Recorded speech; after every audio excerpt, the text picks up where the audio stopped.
Data जो आप create करते हो, हिंदुस्तान के पास यूथ है और सबसे ज्यादा दुनिया में सबसे ज्यादा डेटा हिंदुस्तान में है।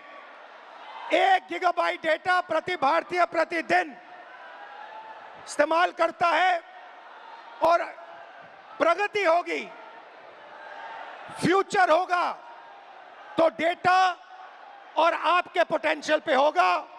युवा plus data is equal to 21st century economy.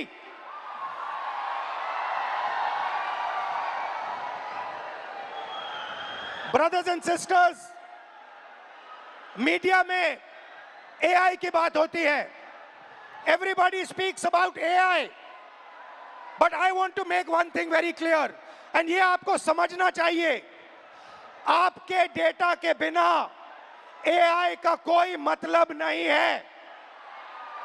अगर एआई बनता है तो आपके डेटा के बेसिस पे बनता है। 20वीं सदी में पेट्रोल और पेट्रोल इंजन देश को बनाता था।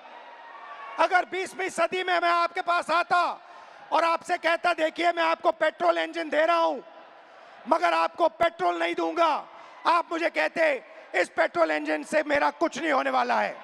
वैसे ही 21वीं सदी में डेटा से ही एआई बनता है। डेटा से आप एआई बना सकते हो मगर एआई से आप डेटा पैदा नहीं कर सकते हो। और ये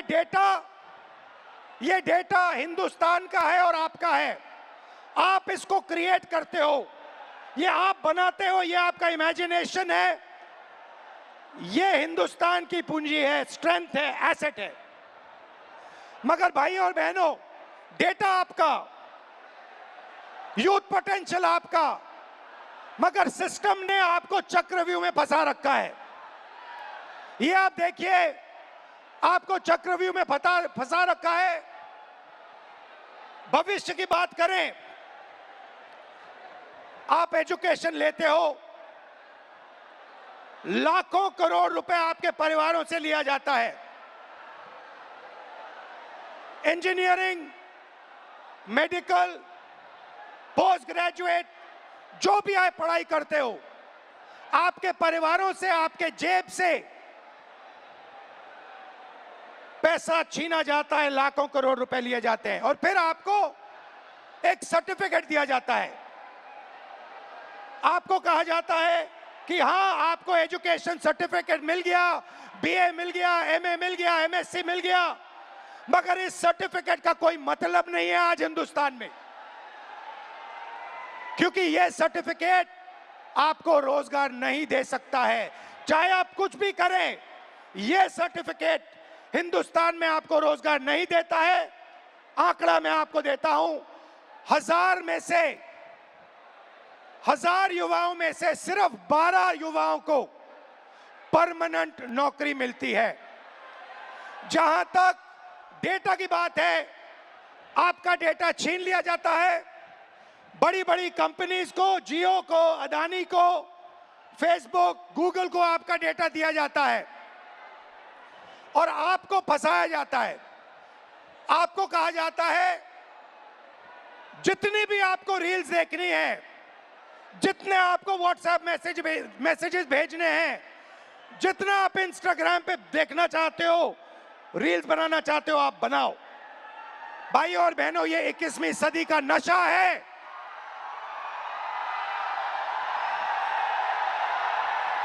ये 21वीं सदी का नशा है।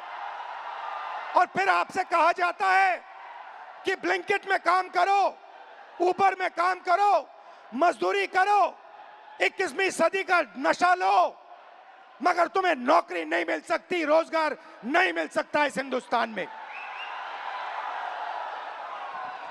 आइए एक युवा की आवाज सुने।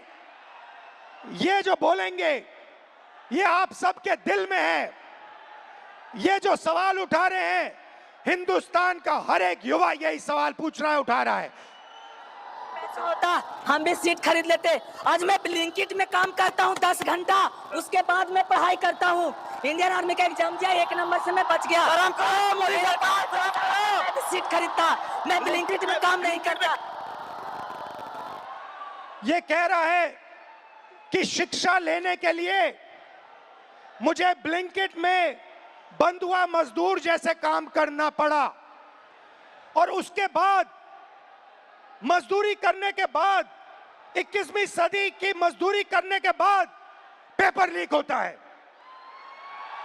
और कोई अमीर बच्चा, अमीर परिवार पेपर खरीद के मेरे फ्यूचर को खत्म करता है। आइए, वेलकम, कैसे हैं आप? नाम क्या आपका? मेरा नाम सर अजय राघव है। अविनाश और अजय। हाँ। आइए, अविनाश और अजय दोनों स्टूडेंट्स हैं, इनसे थोड़ा सुनते हैं इनका एक्सपीरियंस क्या रहा है। बताइए।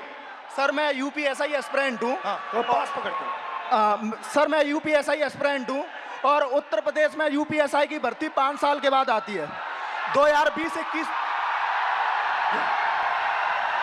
यूपीएसआई की भर्ती 2020-21 में आई थी। इससे पहले तो उसमें व्यापक स्तर पर घोटाला हुआ था। मैं मानता हूं इस चीज को कि वो भारत की एग्जामिनेशन हिस्ट्री का सबसे बड़ा घोटाला था। उसमें सैकड़ों एफआईआर दर्ज हुई, 350 से ज्यादा फेक एलिमेंट, डमी कैंडिडेट पकड़े गए। हमने सैकड़ों इनको प्रूफ दिए, लेकिन इन्होंने भर्ती को पूरा कर दिया। सर मेरा दरोगा बनना एक सपना था। मैं किसान फैमिली से बिलोंग करता हूं, तो मैंने नई भर्ती की आस में